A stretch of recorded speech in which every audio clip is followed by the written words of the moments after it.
Hugh, have you managed to avoid the bed bugs so far in Paris?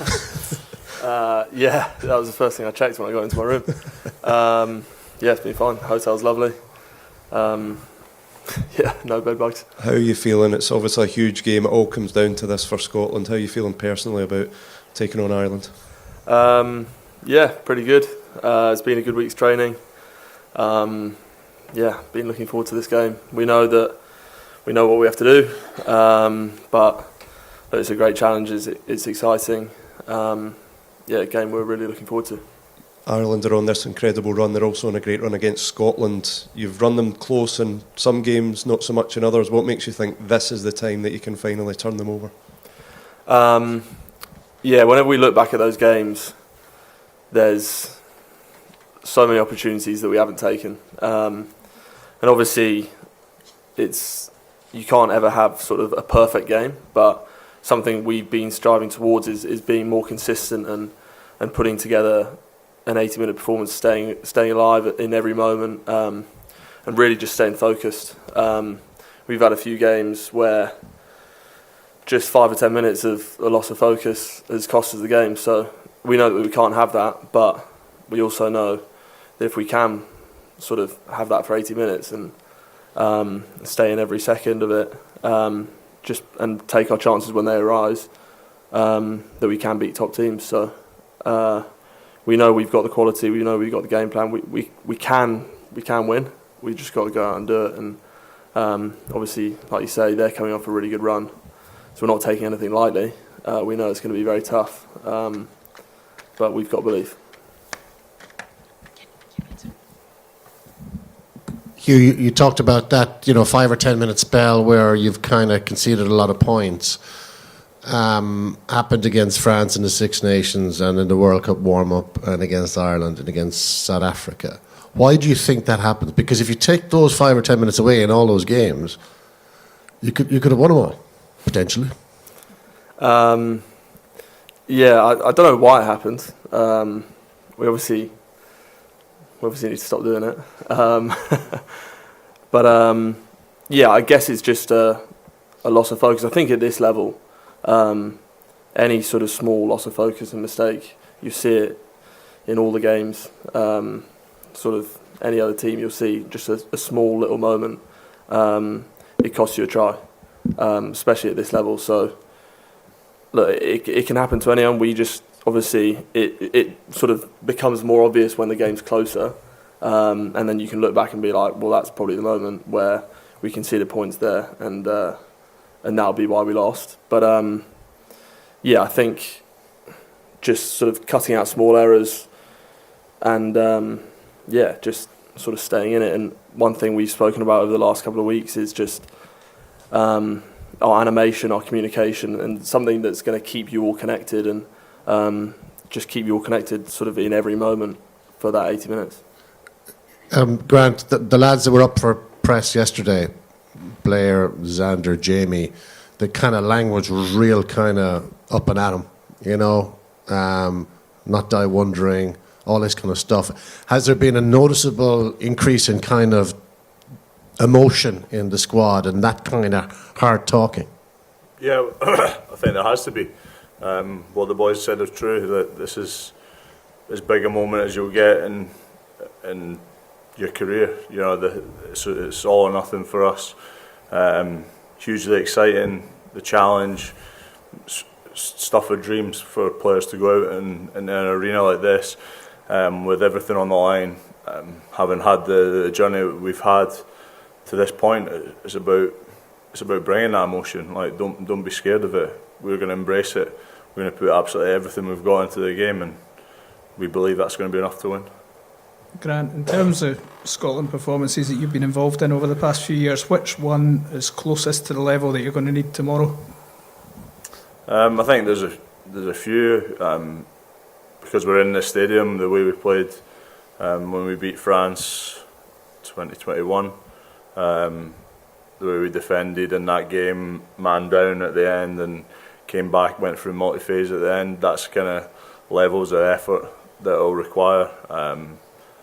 Big games we've had recently against England, away at Twickenham, we're where we've had bad records, you know, there's similarities there. Like this team's gone and done things that the other Scotland teams haven't done. We know that beating Ireland something on a big stage is something we've not done. But that's what excites us, and that's why we've got to go out tomorrow and give our all for our country, for ourselves, to get into the quarter-final. Grant, there's always been a wee bit niggle between Scotland and Ireland through the years. Does that add an extra edge to tomorrow? Because you obviously know each other. I think, based on what I've just said, I don't think there's going to need to be any more edge or any more emotion. They're in the same position as us. I can only speak for ourselves. We don't need any more emotion than we've got, and motivation, emotion, it's all there. It's about, can we deliver that 9-10 out of 10 performance against the world's best team? Is it all down to a fast start? Because kind of you're chasing the game before it's even started. A fast start will be important. I think against any of the good sides or the very best sides in world rugby, you certainly don't want to be chasing the game. We felt that when we've played against top sides, France, South Africa, Ireland in the past. You don't want to be chasing them, but also we believe that then the next moment's the most important. If we do concede a try in the first minute, the game's not lost. It's a response to things going wrong that'll be more important than things going wrong. Like, we're playing against the best team in the world. Of course, things are going to go against us.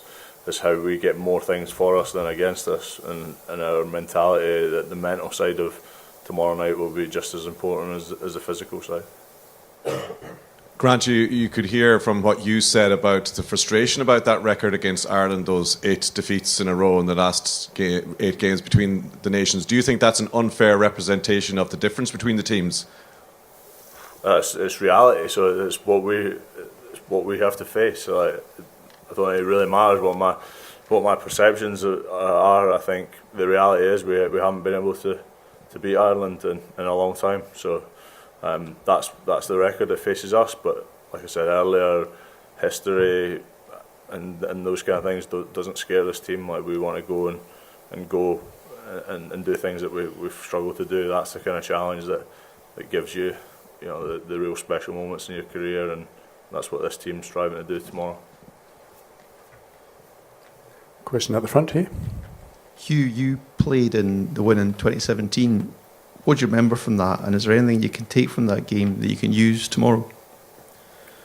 Yeah, I think that was one of those games where we did put together a performance. I think what sticks out from that is we took our chances. It was a close game, but yeah, I think we took our chances when they were available, and we finished up on the right side of the scoreline. So that's clearly what we need to do, and that's what we've done in the past few years when we've had good wins against top opposition.